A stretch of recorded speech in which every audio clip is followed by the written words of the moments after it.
Sir நான் அவருக்கு ஏற்கனவே வாழ்த்துக்கள் சொல்லியிருக்கேன் சார்.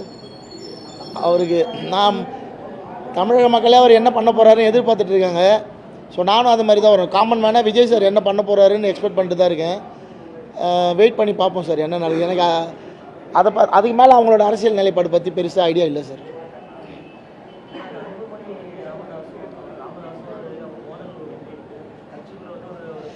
சார் அது மோதல்லாம் இல்லை சார். செயற்குழு கூட்டம்னா அப்படி பேசுகிறது தான்.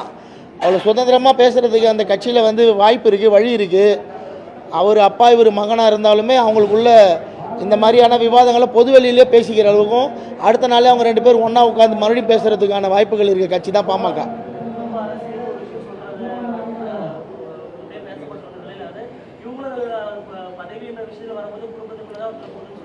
சார் அன்புமணி அண்ணன் வந்து டாக்டர் படிச்சுட்டு டாக்டர் பட்டம் வாங்கிட்டு அவர் மத்திய அமைச்சராக இருந்தப்போ இந்தியாவில் வந்து போலியோவை எராடிகேட் பண்ணவர். 108 ஆம்புலன்ஸ் கொண்டு வரதுக்கு அதுக்கு மூளையாக செயல்பட்டவர். அது எவ்வளோ பேர் ஐடியாஸ் கொடுத்துருந்தாலும் அதை வந்து இம்ப்ளிமெண்ட் பண்ணி இந்தியா முழுக்க கொண்டு வந்தது தமிழ்நாட்டுக்கு கொண்டு வந்தவர் அவர் தான். ஸோ அந்த மாதிரி பல சாதனைகள் செய்ய தகுதியுள்ள ஒரு மனிதர் தான் அவர். அவரை நீங்கள் குடும்ப அரசியலுக்குள்ளே கொண்டு வர முடியாது. அவர் வந்து ஃபுல் குவாலிஃபைடாக அந்த கட்சியில் சின்ன வயசுலேருந்தே அதை வந்து தெரிஞ்சுக்கிட்டு குவாலிஃபைடாக தான் வந்தார். திடீர்னு நடுவில் வந்து அவர் போஸ்டிங் எடுக்கலை. ஸோ ஒருவேளை அவர் வந்து அந்த மாதிரி ஒரு திறமையான மனிதர் ஐயாவுக்கு மகனாக இல்லைனாலும் நிச்சயமாக அரசியல் வந்து பெருசாக தான் வந்திருப்பார். ஸோ நீங்கள் அவரை வந்து குடும்ப அரசியலுக்குள்ளே காயின் பண்ணுறது சரியில்லை சார். அதான் சார் போன படத்துக்கு இந்த படத்துக்கு கேப் வந்து எனக்கு வேல்ஸ் இன்டர்நேஷனல்லேருந்து ஐஸ்வரி கணேஷ் ஒரு அட்வான்ஸ் கொடுத்துருந்தாங்க சார், ஜீவா சார் கூட படம் பண்ணுற மாதிரி. ஸோ அதுக்காக ஒரு வருஷம் வெயிட் பண்ணேன். பட் அவங்க ஒரு 3 படம் ரிலீஸ் பண்ணாமல் இருக்காங்க இப்போது அவங்க கம்பெனிலே. அதான் சொன்னேன் சினிமாவில் வெளியிடுறது அவ்வளோ கஷ்டம்னு. அது 3மே பெரிய பட்ஜெட்டு. ஜினின்னு ஒரு படம், அப்புறம் சுமோன்னு ஒரு படம், அப்புறம் அகஸ்தியான்னு ஒரு படம். ஸோ அந்த 3மே அவர் வெளியிட்டோடனே அவர் கம்பெனிக்கு படம் பண்ணுறது அதான் பேச்சு. ஸோ அதனால் அவங்க கூட ஒரு வருஷம் போச்சு சார். ஸோ அடுத்த படம் அட்வான்ஸ் வாங்கினப்போ தான் நான் இந்த அரெஸ்ட்டு அதெல்லாம் நடந்தது. ஸோ அதால் ஒரு 6 மாதம் போயிருக்கு. இப்போது என்னன்னாலும் படத்தை அறிவிச்சிட்டு நான் ஷூட்டிங் போகிறேன் சார்.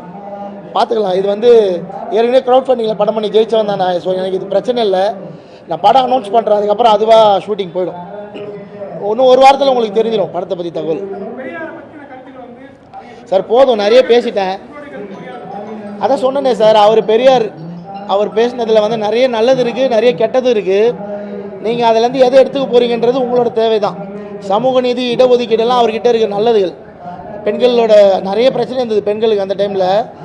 அவங்களுக்கு அடிமைத்தனம் அதெல்லாம் இருந்தது இல்லையா, அதெல்லாம் வெளியே கொண்டு வந்ததில் அவருக்கு பங்கு இருக்குது. ஆனால் அவர் வந்ததுக்கப்புறம் தான் நாங்கள் படித்தோம், அவர் வந்து தான் தமிழ்நாட்டில் எல்லாம் முன்னேறினாங்க சொல்கிறதுல எனக்கும் உடன்பாடு இல்லை. ஸோ அதில் நான் வந்து எதிர்நிலைப்பாடு தான். ஸோ நல்லது எடுத்துக்கணும், கெட்டதையும் எடுத்துக்கணும். அது நீங்கள் உங்களை பொறுத்தது தான். ஸோ அவர் வந்து கடவுளை கும்பிட வேணாம் சொல்லுவார். நான் வந்து ரொம்ப தீவிரமான சிவன் பக்தர், முருக பக்தர்.